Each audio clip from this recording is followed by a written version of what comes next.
Okay, everybody, we're going to get started now with this session on WMD in the Middle East, what's next? Another easy topic for discussion. But we are lucky to have with us this morning two experts in the field, people with a lot of experience on these issues, and then, of course, there's a lot of experience in the audience as well, and we hope in the Q&A that we will be able to explore some of these issues in depth. I'm going to ask Patricia Lewis and Sergei Batsanov, when they start to talk, to please just introduce yourself so people can hear a little bit about your own background. I think it's much more interesting when people give their own versions of themselves, and then we Google later to see what they left out. But Patricia, would you please start off? Thank you. My name is Patricia Lewis. I'm the Research Director for International Security at Chatham House in London, the Royal Institute of International Affairs. My background is my degree and PhD is in physics and nuclear physics, respectively. And I worked as an academic physicist for quite a while, and then went into verifying international treaties was the first employee at Vertic, which is an organization well known to people. I became the director of Vertic, and then I went on to become the director of the United Nations Institute for Disarmament Research, where I worked on just about everything to do with disarmament and arms control, non-proliferation, and international security in Geneva. Went on to the Monterey Institute to work on nuclear non-proliferation, chem bio, and we ran actually a big Minerva program on Iraq and Iraq's security structures. And since then I've been working at Chatham House in London, where I do everything to do with international security. I'm very much taken up at the moment with issues to do with cyber security. And of course, for years I've been working on the WMD free zone with a track 2 process that led up to the 2010 agreement at the NPT. I'm an advisor. I should say I'm a dual national. I'm Welsh and Irish. And why is that funny? And I am an advisor to the Irish government on non-proliferation. So during the NPT, both 2010 and 2015, I was on the Irish delegation as an advisor, working with them on these issues. So that's my background. I've left out loads of things, and I hope you don't Google them. So I wanted to just give a little bit of a historical where we are. Sandy's asked me to do sort of 10, 15 minutes on where we are, how we got here, and where we're going next, and some thoughts, and then pass on to Sergey, who's going to talk in some detail, especially building on the Iran deal and where it takes us. So I wanted to talk about how we got to the NPT 2010, and then what happened in the meantime, what went wrong, and what we might be able to learn from that for where we are today.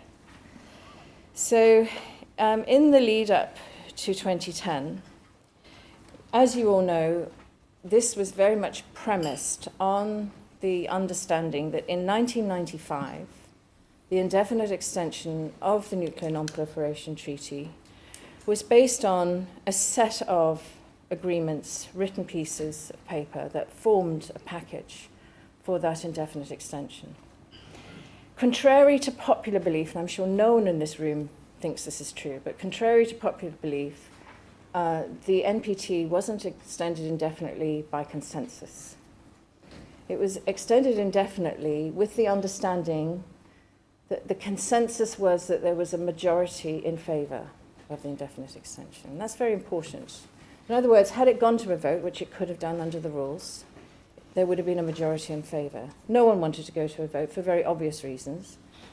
But there were countries, and Egypt was one of them, that were not comfortable, shall we say, with the giving away of all leverage every 5 years over the extension of the treaty. And they might have preferred a 25-year extension. They might have preferred a rolling 5-year extension, as some people are proposing. There are many other proposals on the table. And they made it very clear straight after the decision was taken that this wasn't something that they had fully supported, and they made it clear that it was very much premised on a number of things. One of them was about universality of the treaty. And if you remember, Egypt worked from 1995 to 1997, along with other colleagues in the region, to bring in all states of the region, bar one, and that was the one over which it had almost no influence, and that was, of course, Israel. So all the Arab states, by 1997, joined the treaty. They also had got a resolution, sponsored by the three depositories, the UK, the US, and Russia, to set in place a process with the ultimate aim of leading to a weapon of mass destruction-free zone in the Middle East. And this idea was premised on a long time back with, first of all, a committee of Israeli scientists who put this idea forward, or the nuclear weapon-free zone forward. It was then built up by Iran and Egypt, and eventually made its way to become a full weapons of mass destruction-free zone, not just nuclear, as the other zones are, in order to be able to offer bargains that countries might be more interested in. So Israel, with, one assumes, a nuclear weapons capability, might be interested in trading some of that for security when it comes to chemical weapons and biological weapons. So that was the framing of it. Come 2000, we managed to get a whole package of what we call the 13 steps of progress towards nuclear disarmament, but the issue of the WMD free zone in the Middle East was not prominent within that review conference document. And the reason for that was that it was felt that this wasn't the time to make that the centerpiece. But there was frustration amongst the Arab states, no doubt about it. And come 2005, the NPT review conference in 2005 failed as a result of the lack of progress over 10 years towards anything that might resemble enthusiasm for going forward. And this is the neglectful period, and I think most countries realised that they had perhaps been too complacent and taken things for granted, that the Arab states would sit for so long, relaxed and happy with no progress. So in the lead up between 2005 and 2010, in that 5-year period, a number of organisations and individuals inside the region and outside the region, in many different forums, began a set of discussions, thinking their way forward. A number of papers were produced, papers were written, and there was a coalescence along the idea of what Nabil Fahmy and I called a Sherpa, someone who would be able to guide the process forward from 2010 onwards. And that there would be a track one process guided by this Sherpa, which would include all states in the region. And the region was defined as the League of Arab States, plus Israel, plus Iran. That's how the region is defined. So this idea was, quite similar to other people's ideas. And there was in the NPT then in 2010, it went forward. And as you all know, it became the idea of a facilitator. I remember a lot of text going around saying, give us another word for a moderator, give us another word for a Sherpa. So we were coming up with everyone was coming up with all sorts of different words. And so there was put in place a process that by end of 2012, there would be a conference on the WMD free zone. Nobody then imagined that conference would would be a negotiation. It would be the beginning of some process. And all the states in the region would come. It was going to be shepherded by a facilitator, an unnamed facilitator from an unnamed country, and supported by the three depositories. And that's where we were in 2010. And everyone was very happy, except the next day, when Israel made it clear they were very unhappy, and the United States said, yes, no, we're not happy too. So that started to sour things a little bit. And then there was a gap. There was so we say generously, a 12-month gap. It was longer than that. But there was a good 12 months where almost nothing happened. And those of us working on it were trying to push names. There were lots of names floating about for who would be the facilitator, which country would come from. And in the end, as you all know, it ended up being Finland and Ambassador Laeva. And Ambassador Laeva then worked from the end of 2011 to the end of 2012. So he had only 1 year in the end. It's not really long enough to be able to do the sort of work that was needed. I think he clocked up some kind of record in terms of air miles for someone from Finland, and they're pretty good travellers, so that tells you something. So he, come the end of 2012, we had an announcement from Iran they would attend the meeting, but nobody was quite sure whether Israel would or not. And it was decided amongst the depository states and the UN, which was, by the way, it was under the framework of the UN. The UN took it very seriously, and the Undersecretary for Disarmament went to all of the meetings. They decided that they would postpone the meeting. Now, there was a huge divide, as you know, within the depositories about how they would frame that.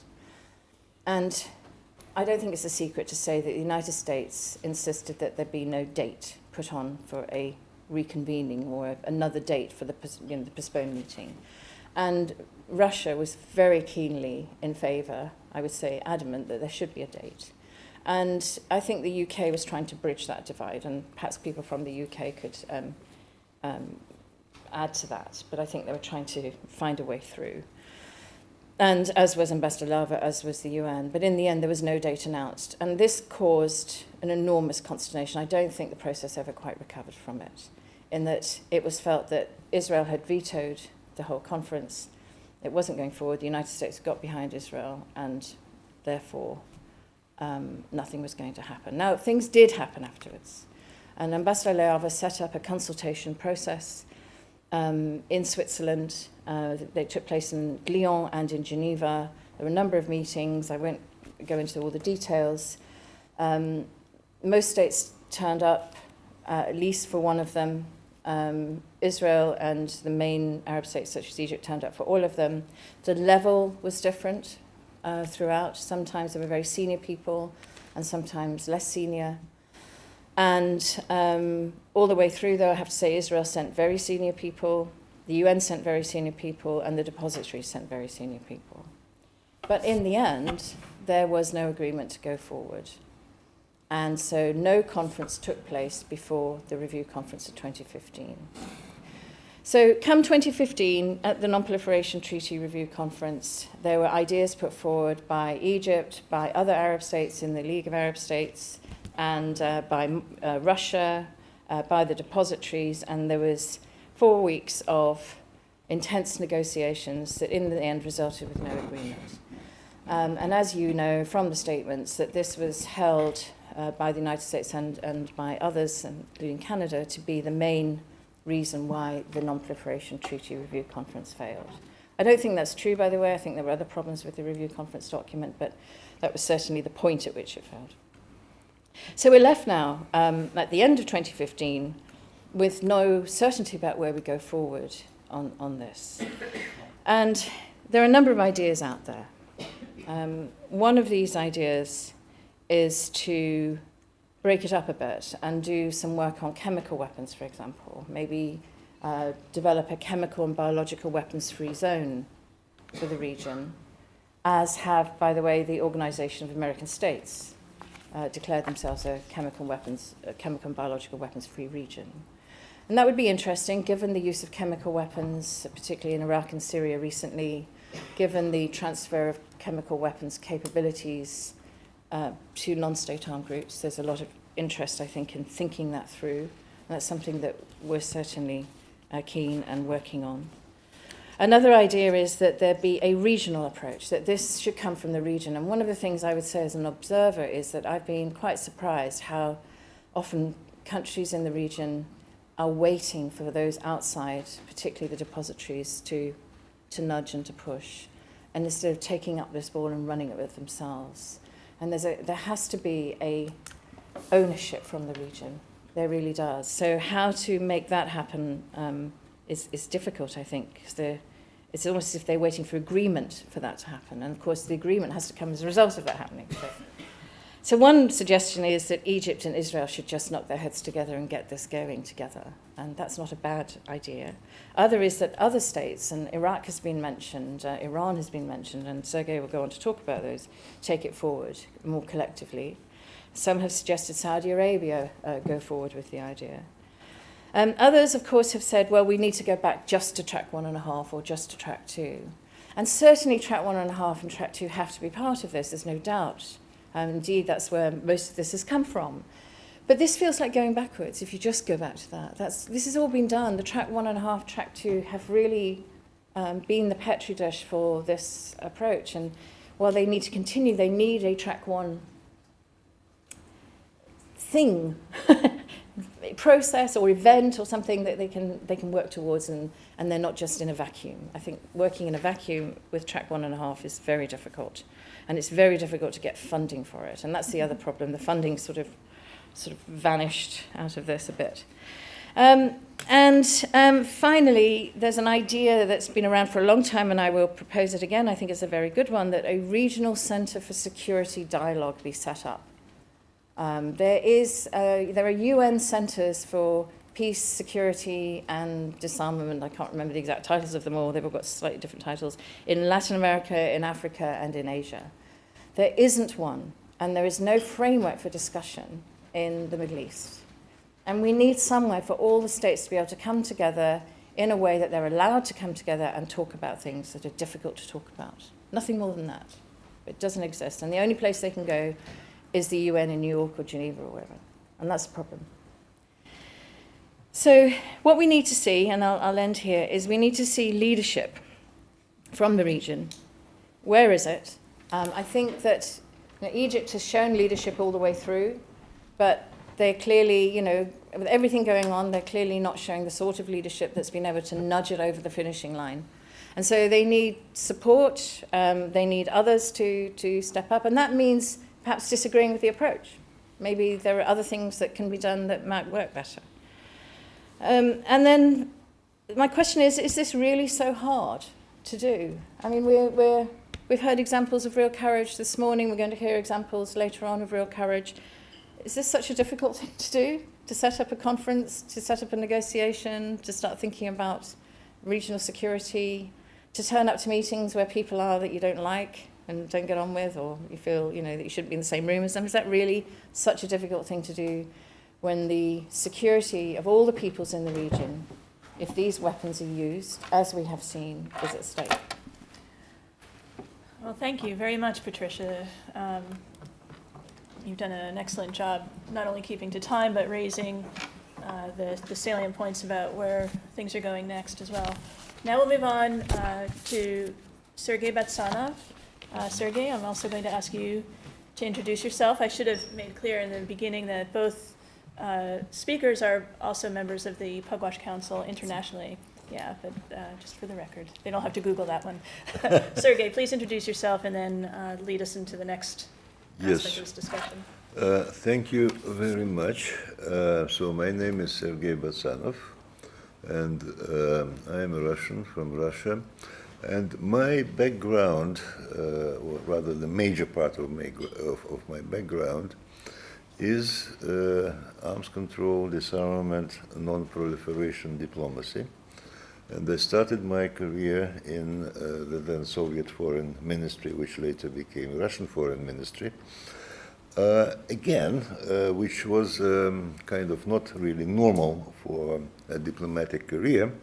I started with disarmament, I continued with disarmament, and that career then ended kind of with me being the last Soviet ambassador to the Conference on Disarmament in Geneva, where I think we met, or maybe a bit later, Patricia, and the first Russian ambassador to the Conference on Disarmament in Geneva. And actually, before joining the ministry, I was still a student then. I was thinking, of course, about an international career.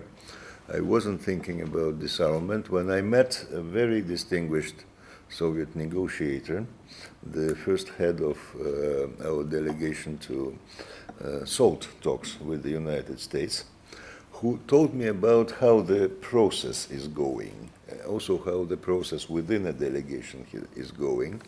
And I became extremely interested and attracted by the fact that, well, what that gentleman said, it's not just diplomacy. Before you start making diplomacy, you must need to understand the hardware, the weapons. How many? What's the economics and financial side of the weapons? Deployments, possibilities and rules for the use or non-use, and so on and so forth. And otherwise, you won't be able to negotiate it with anybody else. And that really intrigued me. And later, when I was negotiating the Chemical Weapons Convention, I had to understand how difficult it is to understand, because there are very serious obstacles. At least there were serious obstacles with me, in the sense that my chemical weapons experts were extremely reluctant to tell me the truth.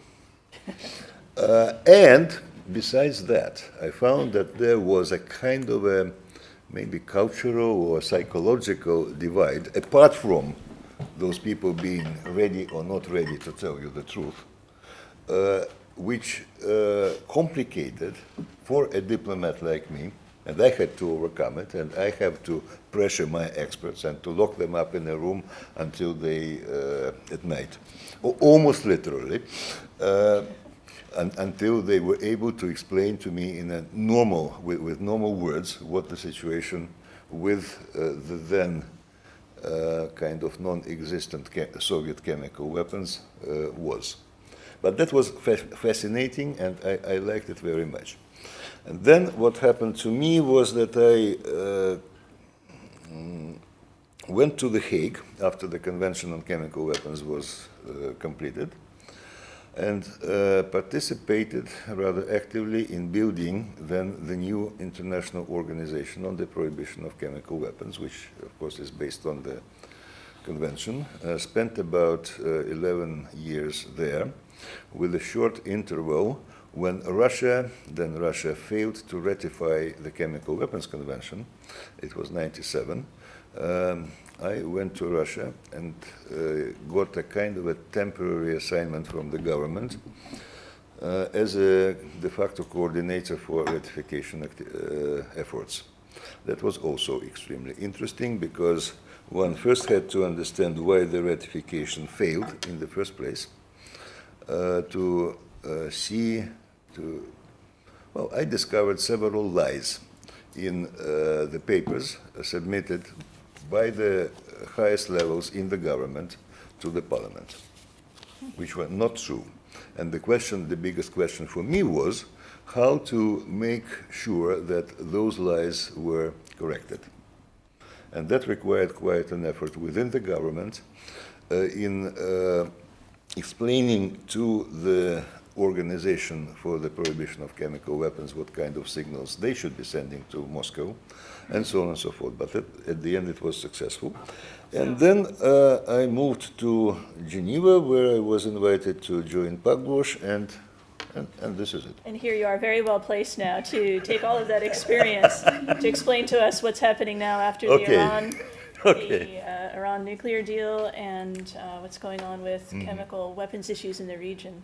Okay, so I will try to do it to the extent of, let's say, my abilities and time limits. Which is now 10 minutes from. Iran. Oh, I have to rush then. Iran. Well, there were several positive developments which are relevant to the question of WMD and the Middle East.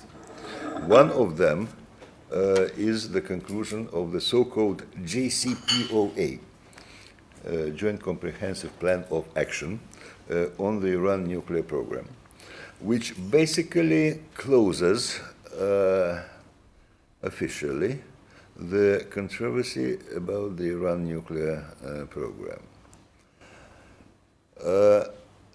It is still a very controversial issue politically.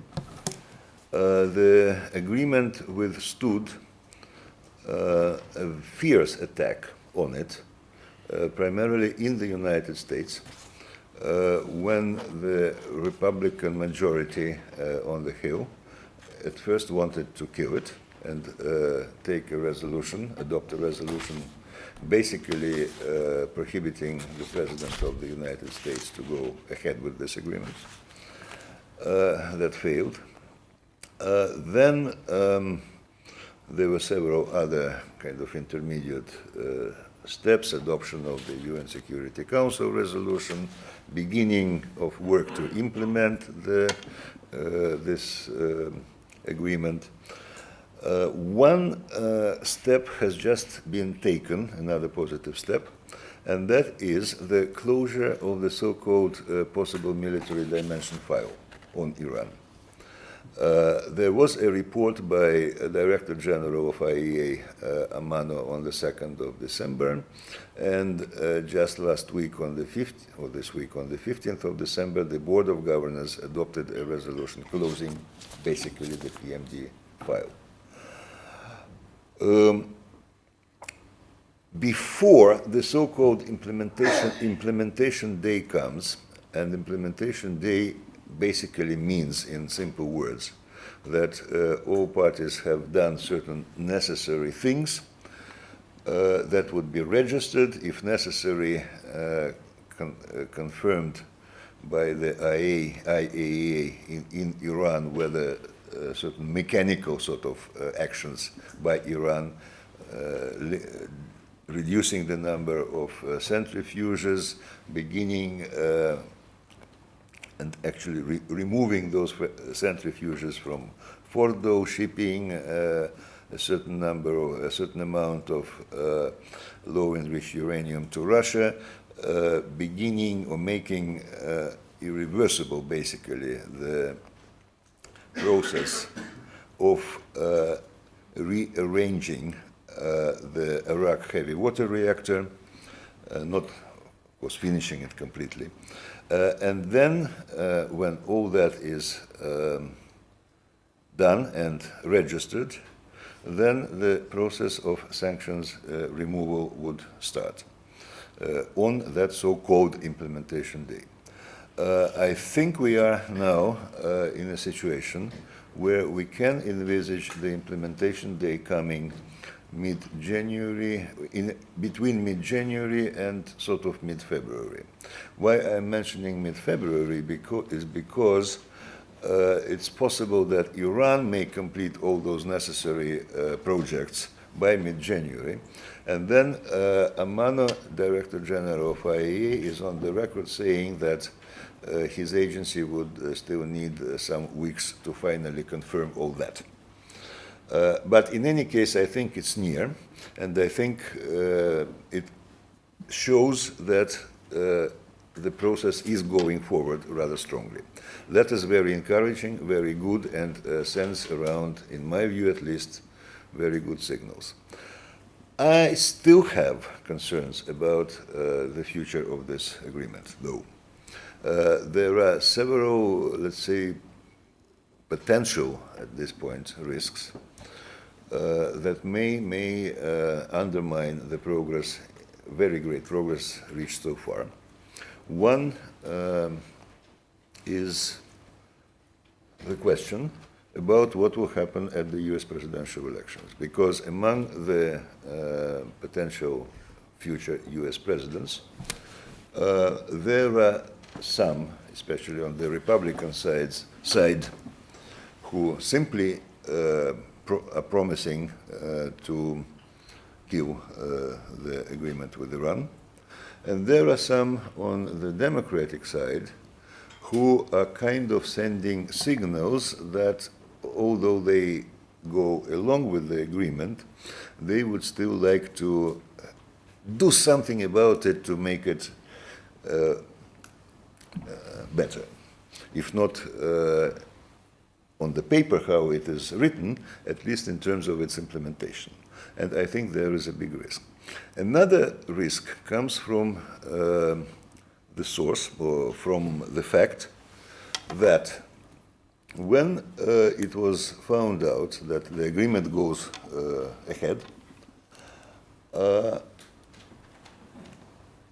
another discourse, another theme was brought into the discussion, and that is, okay, yes, agreement goes ahead, Iran, let's hope, will do all these things appropriately, but Iran is the worst country in the world with the worst human rights record.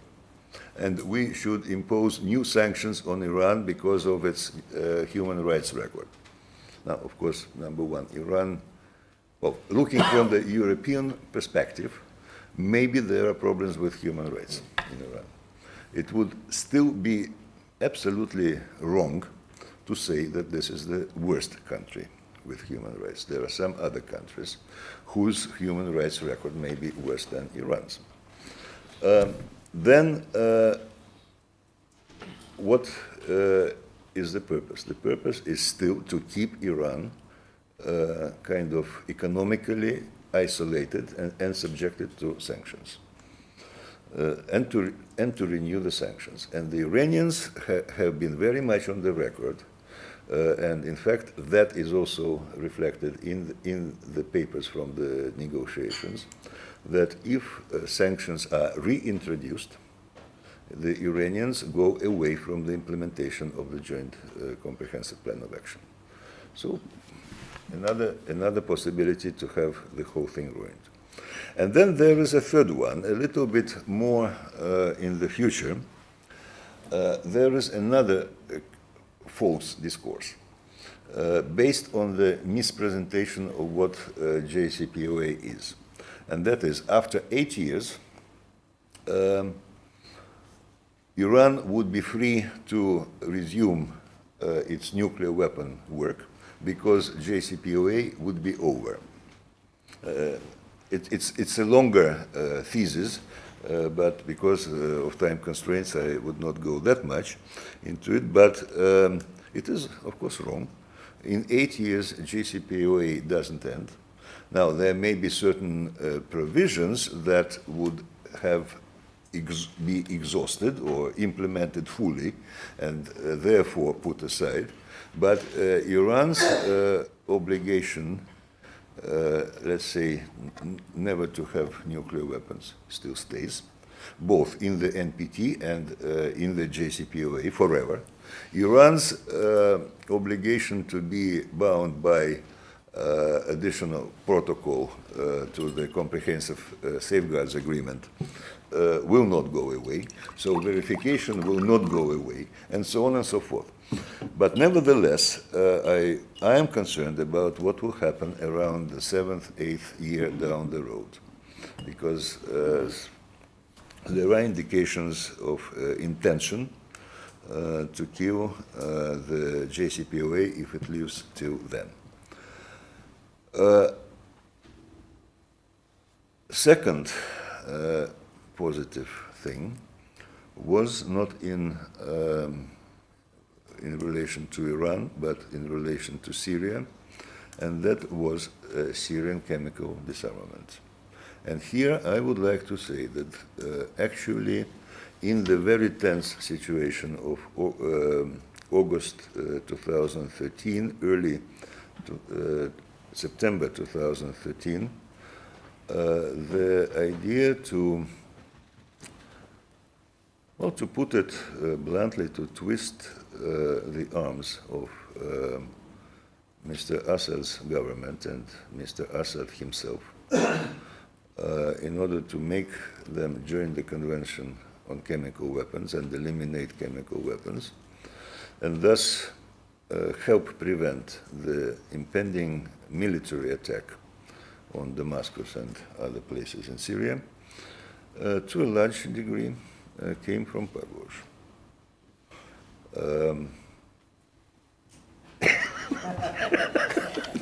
Which was kind of properly and urgently delivered to some of the key stakeholders. And the first action which was taken was at the St. Petersburg to G20 meeting in early September, when President Putin was being urged by his government to overcome his very strong desire not to meet President Obama, because just a couple of weeks before, President Obama, President Putin thought, had offended him by canceling the bilateral part of his visit to Russia, because Obama was coming in any case to G20 meeting. But that had to be started.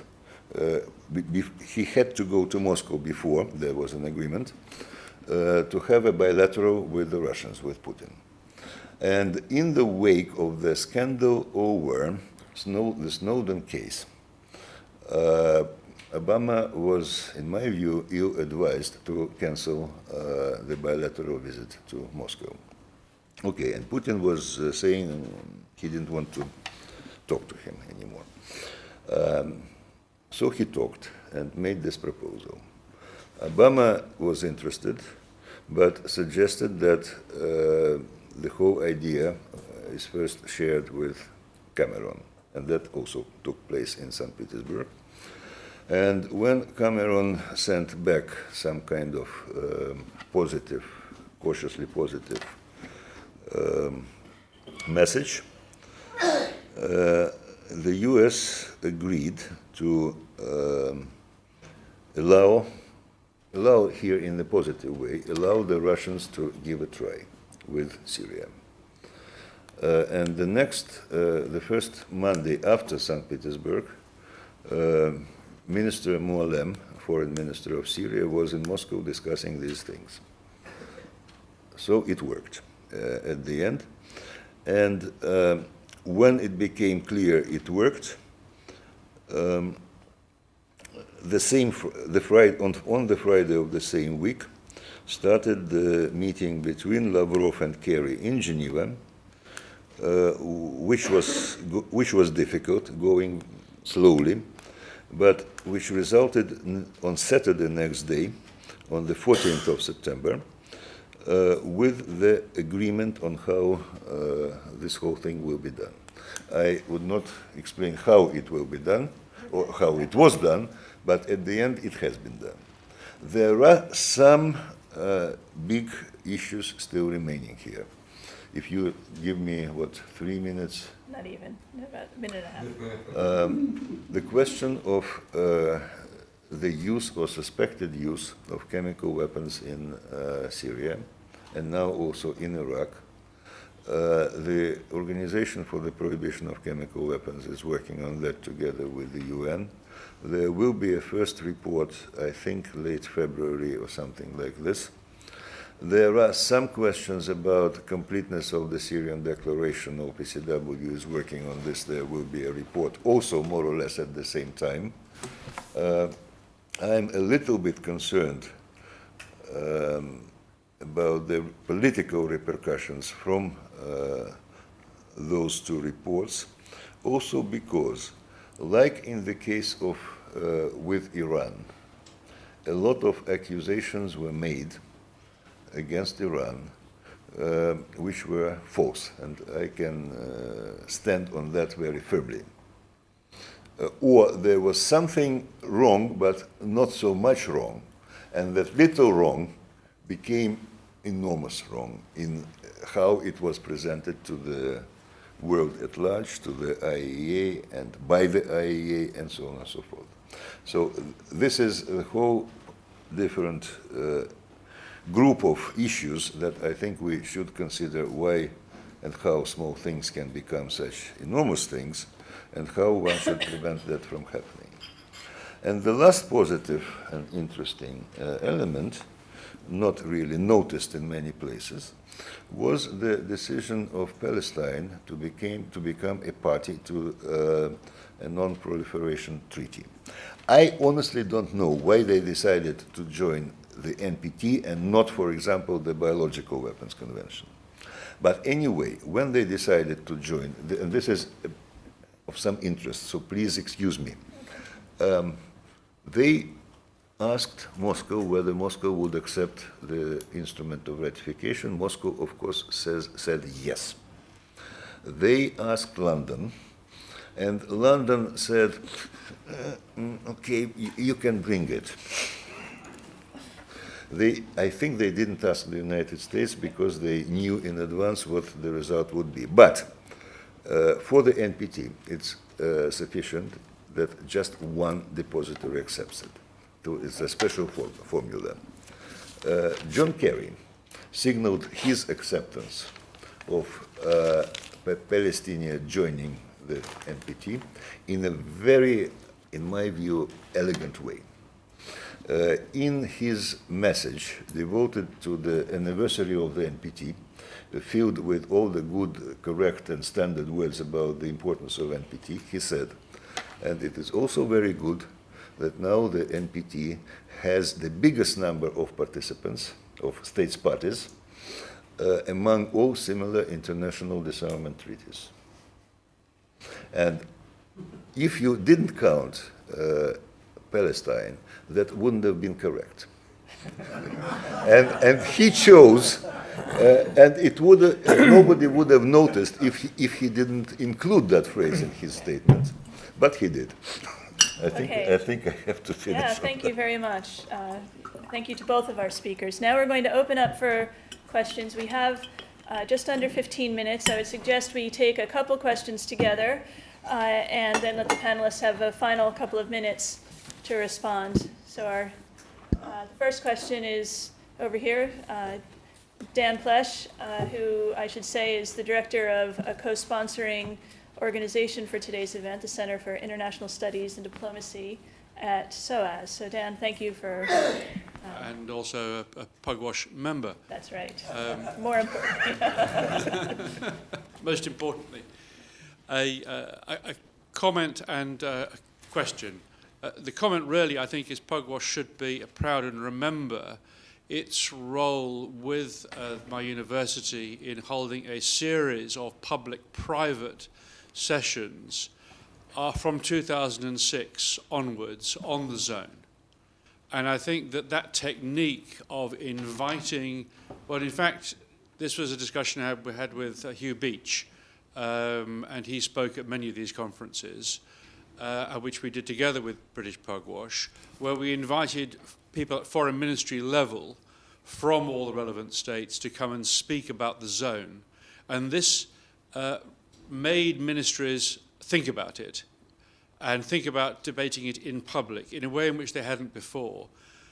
There had been long-standing twin-track and closed-door discussions on the zone, but in a sense, what we did at SOAS was to bring the issue out of the closet into the public arena. And when the Egyptians decided to send a deputy foreign minister to speak, this changed the game.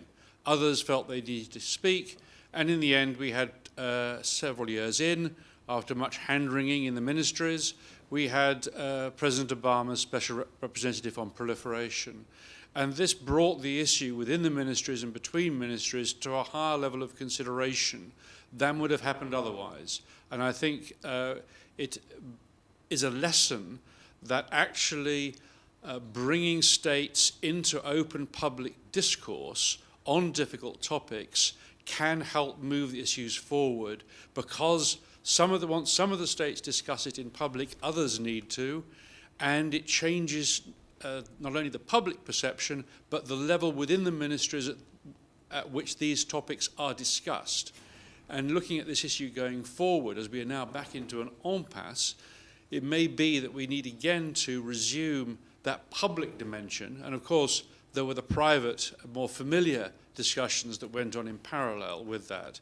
And that, I think, is a technique which was valuable, and we should not forget Pugwash's important role in that. My question is how we can, in public and more generally, use the precedents of the Iran deal and the success of the Chemical Weapons Convention in Syria as platforms for a reinvigorated approach to disarmament more generally.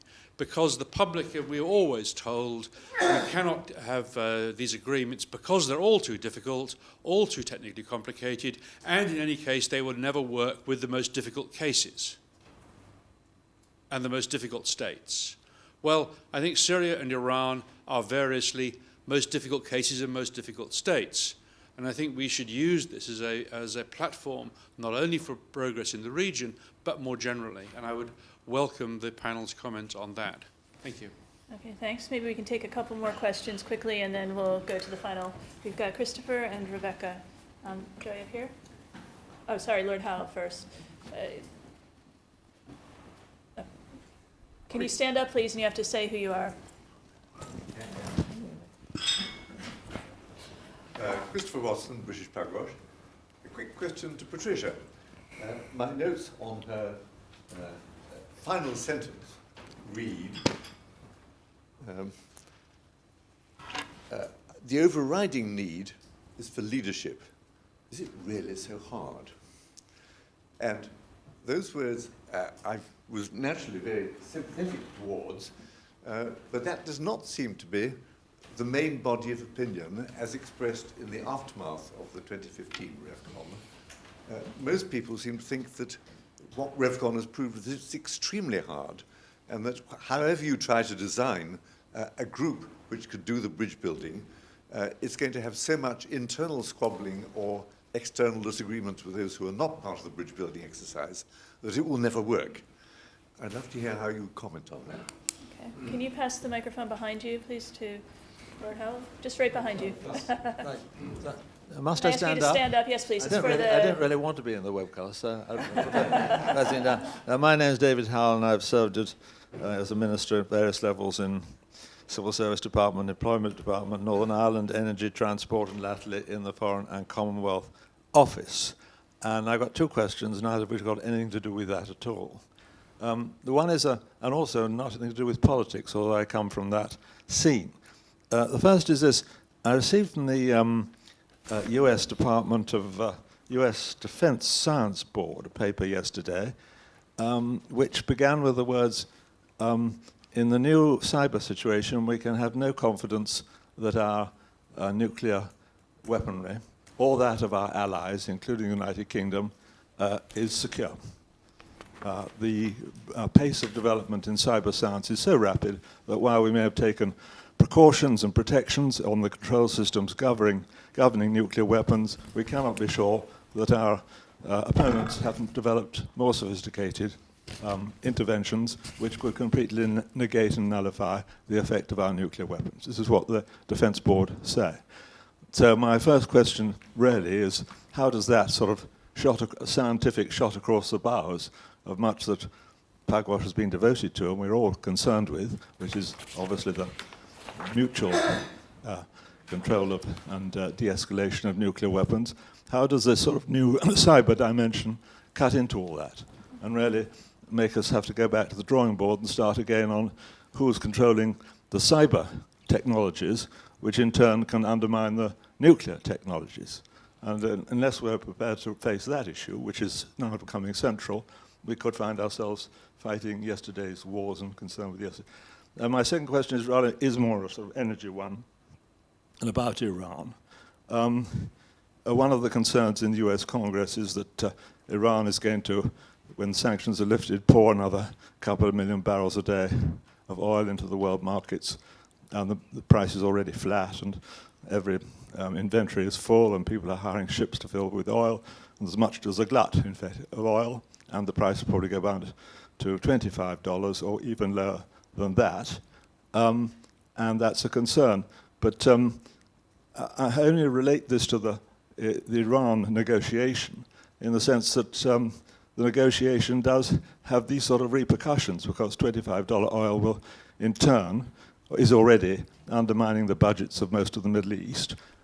Undermining budgets means weakening governments. Weakening governments means insecurity and instability, particularly in a place like Saudi Arabia.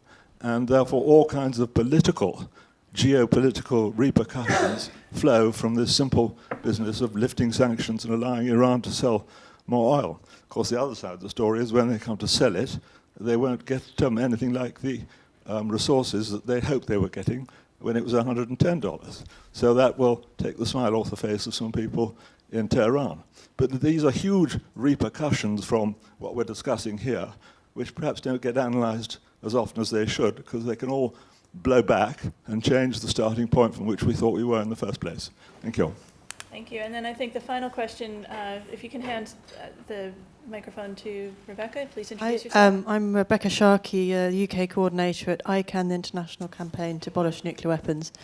I'm just picking up on something that Patricia said about countries in the area, the Middle East, taking ownership of the process.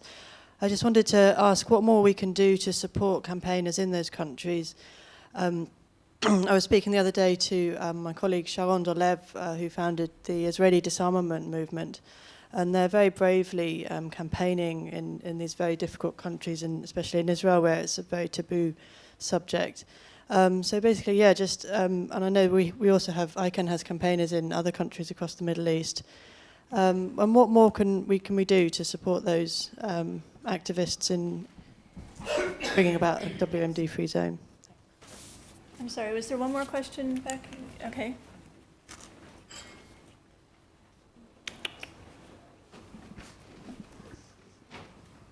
Hi, my name is Dr. Maria Elena Marconel. I'm Spanish and I lived in this country for quite a few years. I'm a psychotherapist and my first training was in philosophy. I'm also a scientist and a molecular pathologist. And my question is, you are talking about weapons and we keep talking about weapons as if they were the most dangerous thing in the world. And in my opinion, the most dangerous thing is ideology.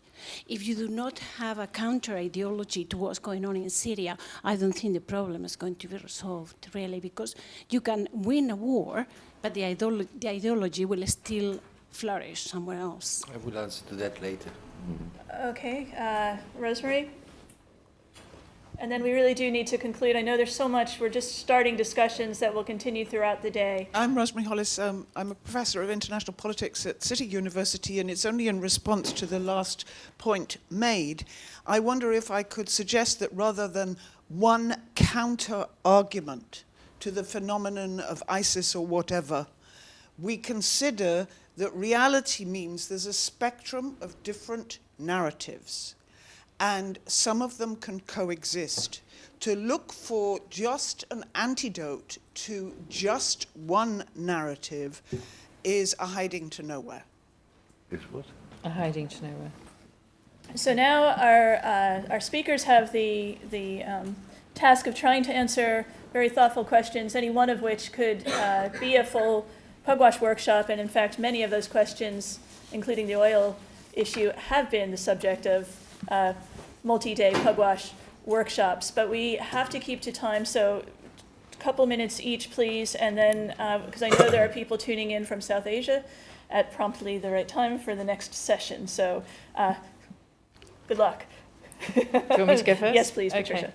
Well, thanks all for excellent questions, and I'm not sure I can do them justice in the time. On the cyber issue, absolutely right. And we're doing quite a lot of work at the moment looking at the cyber vulnerabilities of our space-based assets, which of course is very much part of the command and control, the navigational systems, the weather systems, etc., which all feed into this. So happy to have that talk afterwards. Not got enough time now. Big issue. And also on the issue of the oil price, yes, absolutely right. All of these things. It's a very complex environment. But one thing people keep forgetting to mention is the gas reserves in Iran, which are second only to Russia. So gas reserves actually are quite a different carbon footprint in terms of their efficiency, and that might be of more interest to people than oil. I would imagine that a number of large countries right now, particularly I would imagine China, are looking to secure the gas reserves of Iran. And on the issue of ownership and the work, for example, of Sharon Dolev in Israel, yes, I think this is exactly perhaps where there ought to be more track two within the region, and particularly amongst young. Because one of the things that I've found is that the older people are quite stuck still, a bit like the older people here are still stuck in the Cold War. The older people in the region, the Middle East WMD free zone region, are still stuck in, 1974-ish, 1980-ish type of thinking. And so if we can have younger people coming in who actually can deal with this complexity in a more flexible way, I think that would be the way forward. And there are a number of scientist efforts. My colleague Hen Kane at Monterey Institute has been doing a number of work with young scientists, getting them to think about these things, and that there are lots of other initiatives like that. That's the kind of thing that we could develop. They're longer term, of course. These people don't have the power and the influence at the moment, so if we want to move ahead more quickly, that's good in terms of pressure and support, but we need also to work at the track 1 level. And then, so that brings me to Christopher's point and how it could actually work. I think in the end, it really is about countries in the region sitting down and thinking about what their security means and how best to achieve it. And they won't be able to do that collectively for now, and at least they won't be able to agree it collectively for now, but they could perhaps discuss it and lay the things out on the table. And the issue of WMD, which takes me to Rosemary's point perhaps, is that yes, there are many narratives out there, but once you use something like nuclear weapons, the narratives have gone, along with all your cultural heritage, along with your cultures, your societies. These weapons are so overwhelming and so catastrophic that that's why using them doesn't actually add to a security dialogue. I don't know, Rosemary, if that makes sense to you, so I'll stop there. Thank you. Okay, Sergey, very briefly, please. Yeah, thank you. Thank you. On cyber, I agree. But I agree that the tendencies are worrying, and we can face in future situation when traditional measures to secure, let's say, safety, security, and reliability of nuclear weapons and their respective delivery and guidance systems would be enough in the future circumstances. However, I think two important things have to be said in this regard.